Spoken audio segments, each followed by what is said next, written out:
Hello everyone. Today I will be showing some of TVP tours from Venus, Florida. People from all around the world travel to meet Jacques Fresco and Roxanne Meadows, to talk to them and to ask them questions. TVP welcomes them every Saturday for more than a 5-hour lecture. This video contains the Jacques Fresco lecture, walking around the buildings and showing off the models, watching a short movie, asking questions, and this one contains personal interviews at the end.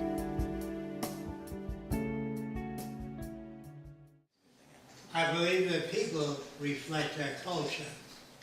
If you were brought up in Australia as a baby, never saw anything else, you'd speak like Australians, or Germany or France. You'd be a little Frenchman. Do you understand that? I believe environment primarily shapes behavior. I also believe that you don't inherit anything from your parents except the shape of the head, a propensity toward heart disease, maybe, but nothing of a value system. You're not born greedy. There's no such thing as human nature. Human nature is shaped by the culture you live in. If you were brought up in Australia, you might say, "How are you, mate?" You might. If you're brought up in England, you speak like an Englishman, even if you're black or Filipino, no matter what you are. If you're brought up in France, you speak like a Frenchman. So I think environment is a major effector of humans. I believe there's no such thing as a criminal. A criminal is made by the culture he lives in. If you have scarcity, you want things. And I believe that if you made goods available to everybody, to like the public library, you can check out any book without money. As long as you got money in the picture, you're going to have problems with government. And government is not intelligent. George Washington had 300 slaves. If he was alive today, he'd be run out of town. Every president was very stupid. Maybe Benjamin Franklin was okay. The rest of them were very stupid people. Now, don't take my word for it. I want you to ask politicians, Democrats, Republicans, Socialists, whatever. Ask them how you can stop war. I don't know. There's always been war. There'll always be war. And ask them how you can grow more food to feed the hungry. They don't know. Ask them how you can make transportation safer. They don't know. They don't seem to know anything when I ask them questions like that. So don't vote for them. That says, if I'm elected, I'll do this and that. That's what he says, but he may not do that. So I'm telling you, politicians all over the world are the same. They don't know how to solve problems. And if the Egyptians throw out their government, they don't know what to put in place. They really don't. So if you live next door to me, and I see 10 guys coming out of your apartment, we're all brought up to believe that everybody should have a right to their own opinion. Isn't that the way you were brought up? Right. That's very dangerous. If I see 10 guys coming out of your apartment, I can have all kinds of opinions, right? The true answer is I don't know what she does. Is that right? Now, you could be a language instructor, ballet instructor, an art instructor. Since I don't know that, I should not have my own opinion. I don't know. That's my opinion. So I don't believe that people should have a right to their own opinion. They should have access to information, like a laptop. You can get almost any kind of information. I also believe, now this is going to be harder to accept, but give me a chance to explain it. That man cannot think or reason, and you're brought up to believe that the Michelangelo, all these people were able to think. Edison, everybody. We can't think outside of our culture. If you ask an Eskimo, if you can do this, an Eskimo that lives in northern Alaska that never traveled anywhere, say, you can have anything you want, what do you want? He will never ask you for a twin-engine Beechcraft. he will never ask you for a Mercedes because it's outside of his experience. Do you understand what I'm saying? If you were brought up in Africa, if you were, as a baby, and I talk to you about a microscope, you may not know what I'm talking about if you live in the jungle, in the woods.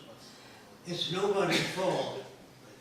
Whatever crime committed by anybody that they picked up from their culture.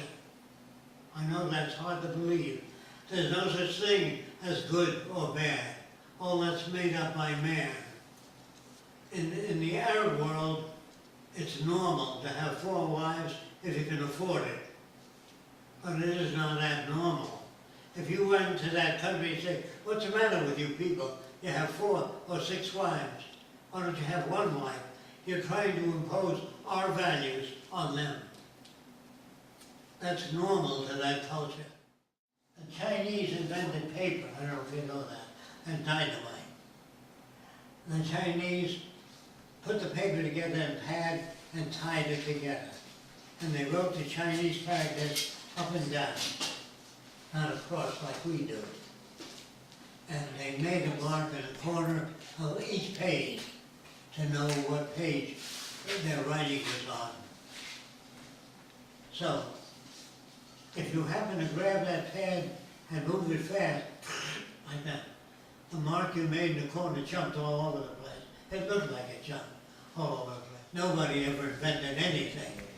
They always got it from nature or saw something that gave them an idea. Now let me try to prove that further.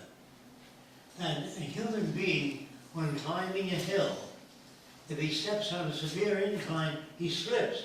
If he steps on a slight flat, he doesn't slip. So when he climbs a hill, when he's 7 years old, he looks for the flat areas, and he steps on them and gets up the hill. But he doesn't say, I have to make a ladder. I got to invent steps.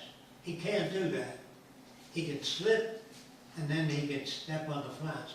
After he lives there 10 years, and he walks up and down from the cave, the flats become more like this.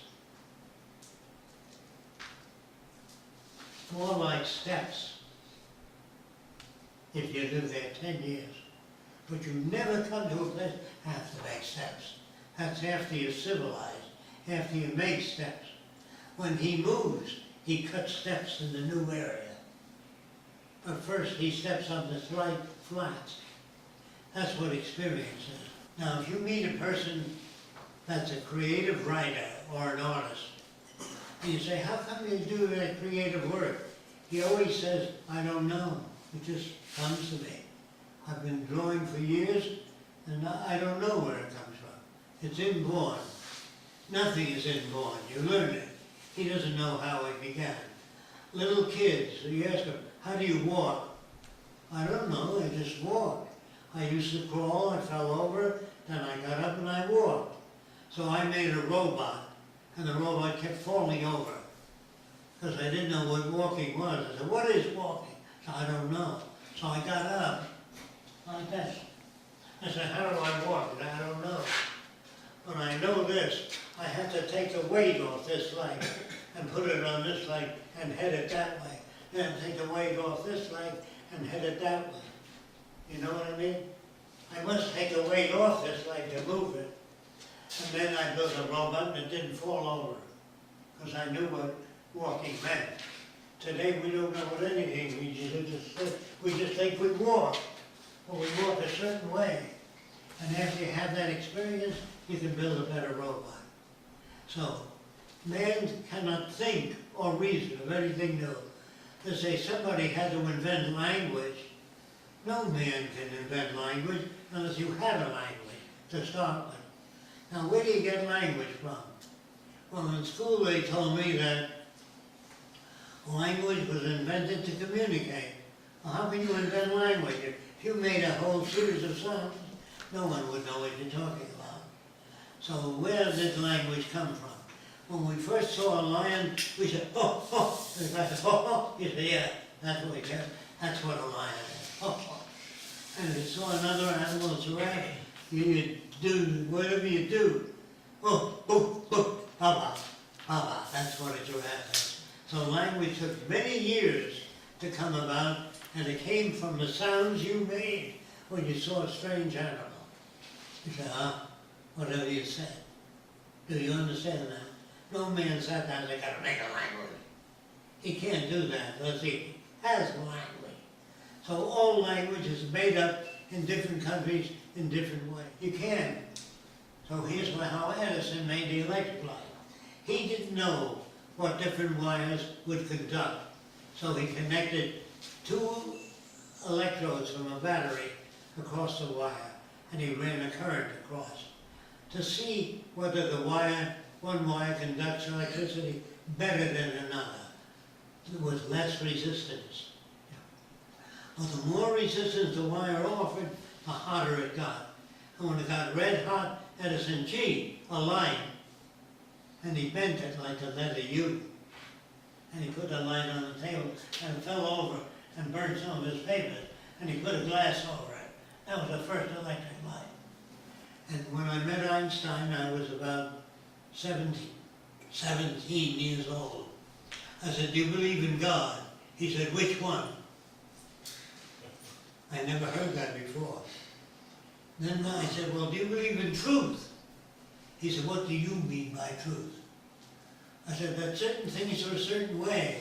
He said, like what? He wouldn't let me get away with words. He wanted me to describe what I meant by truth.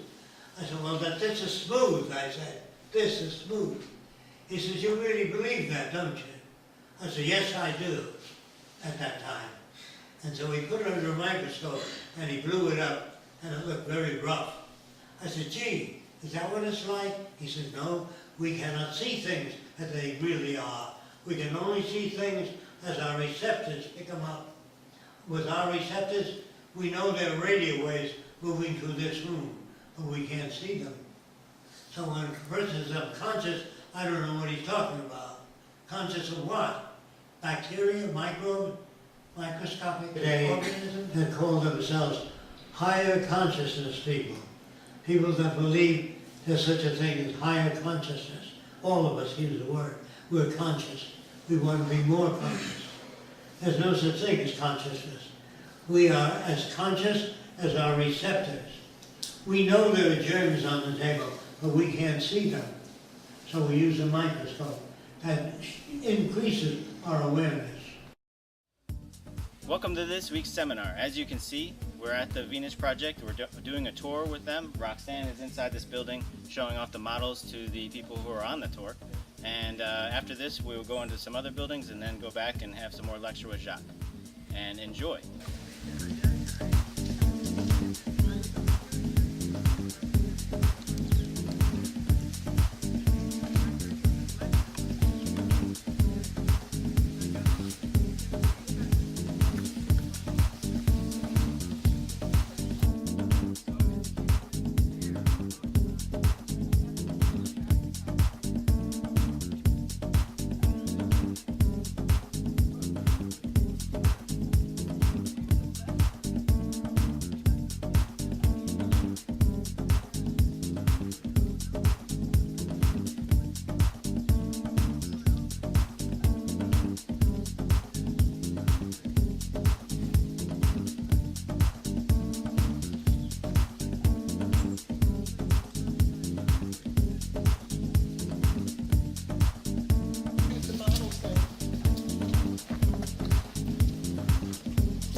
Places like Africa or any place else that they need water.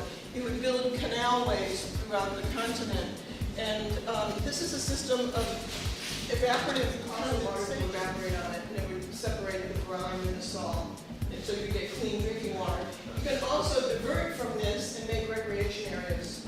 But to move both freight, water is the most efficient efficient way. It's not so much the quickest way, but it's the most efficient way in terms of resources to move things.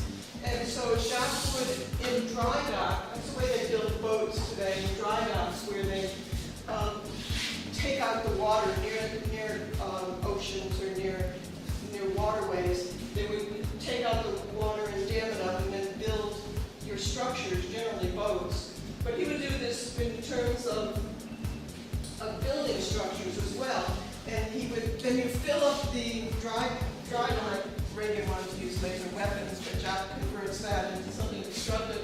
And it would melt the land into different shapes, different canalways or roadways, and melt it into obsidian, which is very hard. So you don't need people to dig the roadways and do things like that. And he taught me how to do models and technical illustration. I was a very bad artist at the time. And artists equip you for nothing. You can go to school for art and you really equip you. Dresses go right into the ground.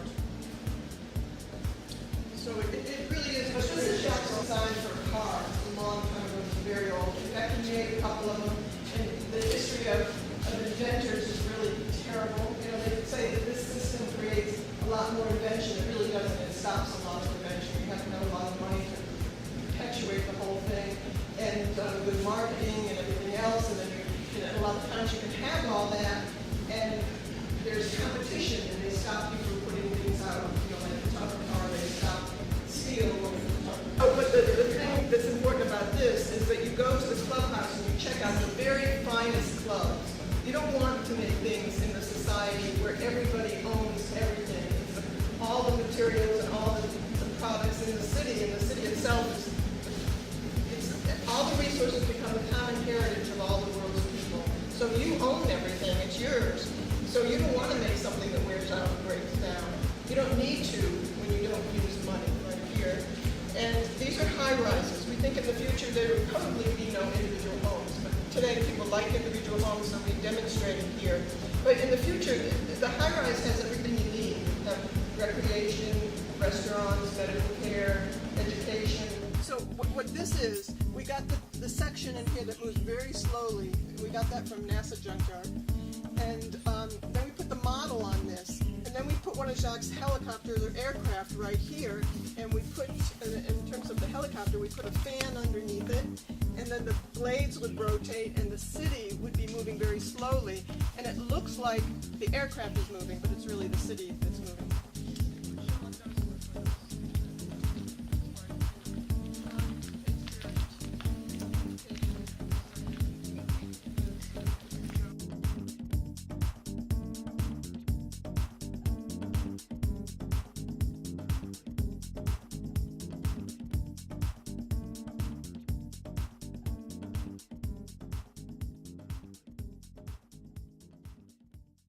Designed to avoid old mistakes.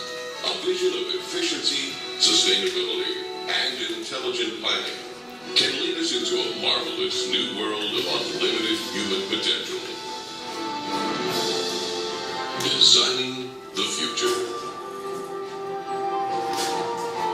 Vision could be a showcase of what the world can be in our cybernated age. Science and technology could be used. Is not sane, nor is it civilized, not yet. Until you can do away with prisons, police, you don't need police if you have access to whatever you want. You understand that? Yes. What do you think will come after television? What will happen in television? After television, yes. Well, television will have three-dimension movies without glasses. You don't need to wear special glasses. Then after that, Mr. Fresco, you've talked about the lack of ability to understand each other due to the language. I'm from Spain, and I've studied several languages and become very aware of the inadequacies of the languages. So my question to you is, how do we create a language that we can all understand? Now, I know that mathematics and chemistry is a fixed language, but its symbols and its names are based on language created by man before. So So how do we create a language that we can all use and understand? So he speaks, She can hear that. how do we create a language that we can all use and understand? He speaks several different languages, and he understands the inadequacies of language, and he understands that mathematics is from symbols based on language. Mathematics, everybody understands the same way. If you lend the country $10 million, they don't say, I think I owe you $3 million. They all understand what that means. Mathematics, chemistry. When the doctor writes a prescription, no matter what drugstore, any country, they understand what that means. It's not subject to interpretation. Yes. Do you have a concept of how to apply that to everyday language, though? How you would go about creating something like that, other than mathematics or chemistry, which is basically symbols? How do you apply that to everyday language, other than mathematics, which is based on symbols? Chemistry, mathematics, engineers, when they talk to each other, it's not subject to interpretation. Engineer doesn't talk that way. He says, the beam in this building has to be this wide. Another engineer says, oh, I think he means that wide. He doesn't do that. Engineering language talks specifically, not subject to interpretation. Do you want to go over semantics, what it is? Chemistry is not subject to interpretation. So it's possible to make a language that everybody responds to uniformly. I don't know if you understand that.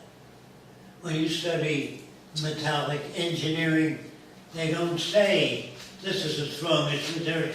They put it in a machine and twist it. They show you at a certain amount of force, it'll come together. Then they compress it, they pull it apart, and they give you the specs on the behavior.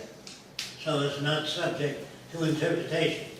Yes. Do you think a large percentage of the words we use now would go away because they don't really have specific... 90% of the words you use are bullshit. Okay. That's a lot of bad language. So there's no such thing as profanity. So when you say bullshit, it means I can't accept what you're saying. It doesn't mean the shit of the bull. That's right. When a person says, damn it, he's sorry about something happening. The car doesn't Those start. ideas, I think, are great ideas, and it's amazing that we haven't gotten there yet. In terms of your experience I with can't get politics, on the air. would you say that's all just political, or? Yeah, well, I was on Larry King, and Larry King said to me, you're very interesting, and you said that cancer sticks are cigarettes. They'll give cancer to anybody that smokes them for 20 years, maybe 10 or 15 years in some cases. But cigarettes always produce cancer or heart disease if you smoke long enough. Why does the government release cigarettes? Because of the tax they collect on it. Do you understand? So the government is not interested in people, they're interested in money.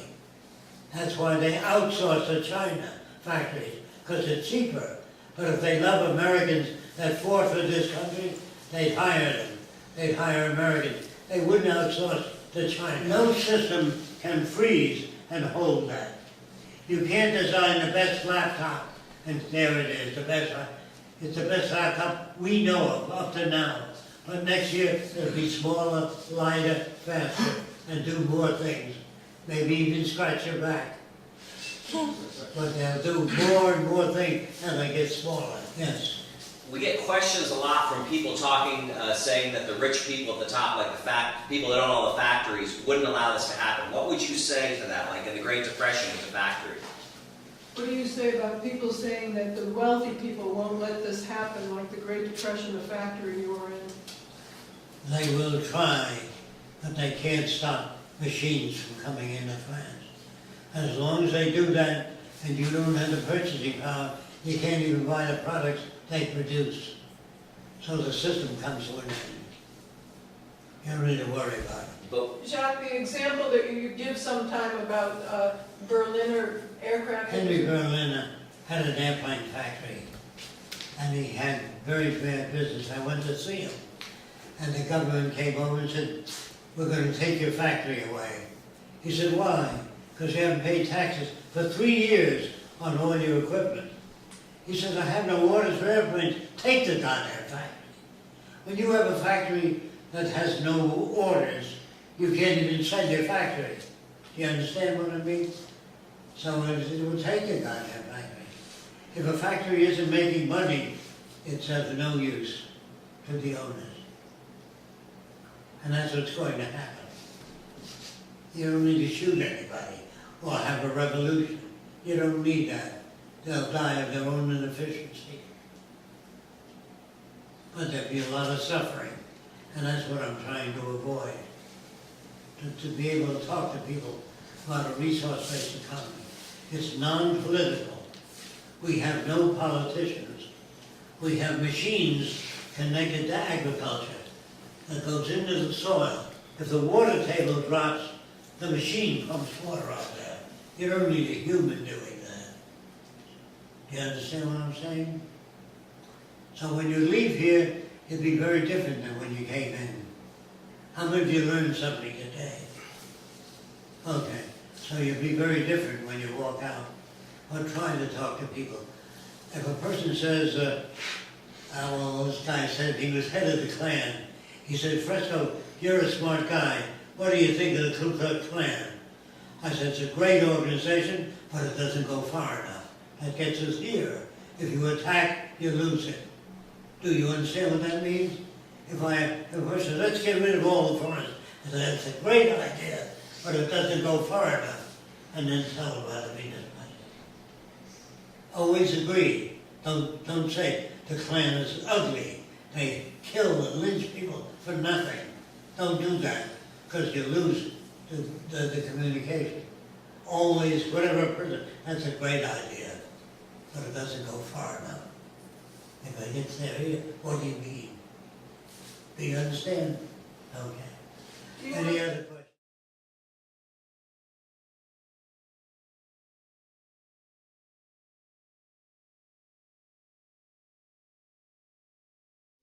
All right, so we had a good tour today. It was a small group, but they seemed to have some really interesting questions. They seemed to have a very good grasp of the Venus Project.